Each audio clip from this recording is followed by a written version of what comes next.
2014, je me suis dit, bon, ça fait très longtemps que je ne suis pas rentré au pays, donc j'ai envie de retourner, mais pas simplement retourner comme ça pour aller faire la fête, pour faire le njoka, comme on dit au Cameroun. Non, c'est pas seulement pour aller faire la fête, mais je veux faire de ce voyage quelque chose de constructif.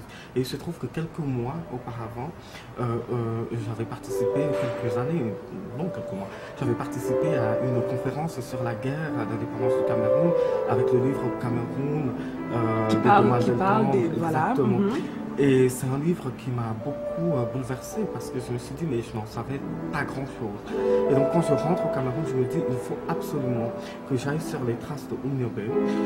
Mais comment je vais m'y prendre? Comment je vais faire?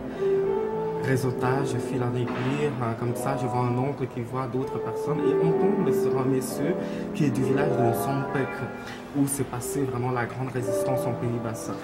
Et on va avec lui sur les traces de Oumyobé dans ce village. Et à un certain moment, vers 11 heures, il nous dit, écoutez, je ne peux pas continuer cette excursion sans aller dire un petit bonjour à ma mère. Et c'est comme ça qu'on arrive à voir sa mère. Et je tombe sur ce personnage qui m'a tout de suite, c'était le coup de foudre. Je me suis dit, j'ai envie de parler de cette dame. J'ai envie, et surtout, après, quand je parle avec elle, quand je lui pose des questions par rapport à Oumyobé et à la guerre de libération du Cameroun, je me dis tout ce que j'ai écrit avant, j'abandonne. Voilà la personne qui sera le narrateur principal de mon livre. D'accord. Alors, dès le début, hein, Mame Maliga, elle accueille carrément le lecteur chez elle, hein, on peut dire ça comme ça. Et elle est bonne vivante. Est-ce qu'on peut dire ça comme ça? Voilà.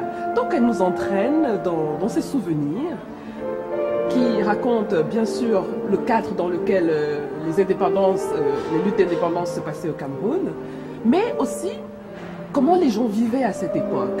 C'est-à-dire qu'à travers le récit de Mame Maliga, on rencontre des gens, des personnages bien trempés, voilà, tout à fait bien trempés, et on remarque la présence des femmes. Alors, c'est un choix que vous avez fait C'est pas un choix.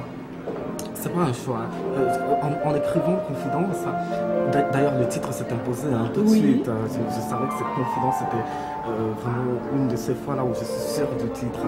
Mais en écrivant Confidence, il n'y avait pas une intention, il n'y avait rien de prémédité par rapport à un hommage aux femmes. Non. C'est pas, j'entends, ce n'était pas calculé.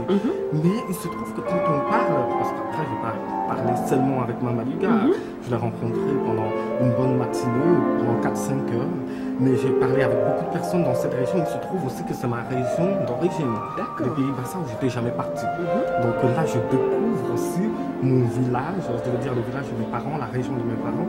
Et c'est drôle, hein, parenthèse, on me dit, comment tu vas partir là-bas, il y a trop de sorciers, on va te tuer et tout, mais je suis parti tout seul. Et donc, Mame Maliga, quand on parle avec elle, quand on parle avec les gens dans les villages, dans le village de cette région, on voit très bien le rôle qu'ont joué les femmes dans cette guerre de libération du Cameroun. J'aime pas parler de guerre d'indépendance, guerre de libération du Cameroun.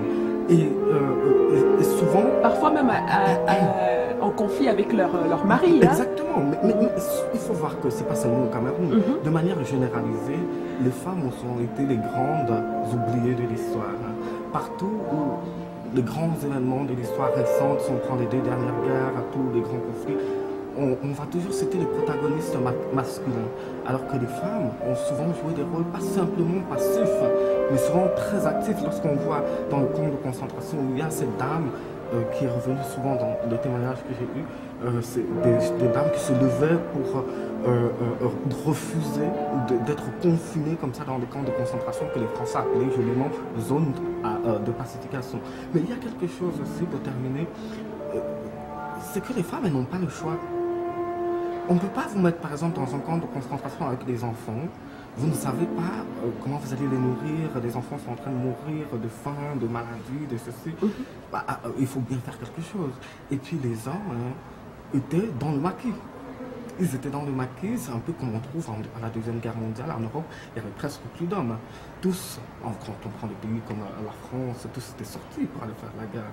Donc ce sont les femmes, même aux États-Unis, avec le mouvement de Yes We Can, c'est les femmes qui récupèrent toujours la résistance de tout ce qui reste, le fief. Ce sont elles qui font cette résistance. Donc là, c'était évident que le rôle de femme allait ressortir comme ça, mais ce n'était pas calculé.